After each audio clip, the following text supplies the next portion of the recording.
depreciation. Ninaposema depreciation ni uchakavu.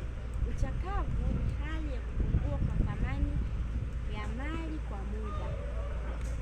Sababu zinazopelekea kupungua kwa thamani. Kama sababu ya kwanza ni kupita wakati. Sababu ya pili, kuchakaa kwa thamani.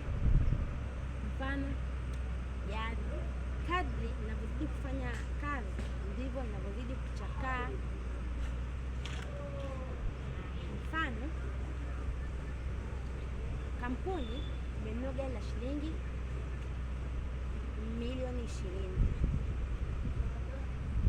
Wakakadiria hilo gari litafanya kazi ndani ya miaka 5, na baada ya hapo watakuja kuliuza au litakuwa na thamani ya shilingi milioni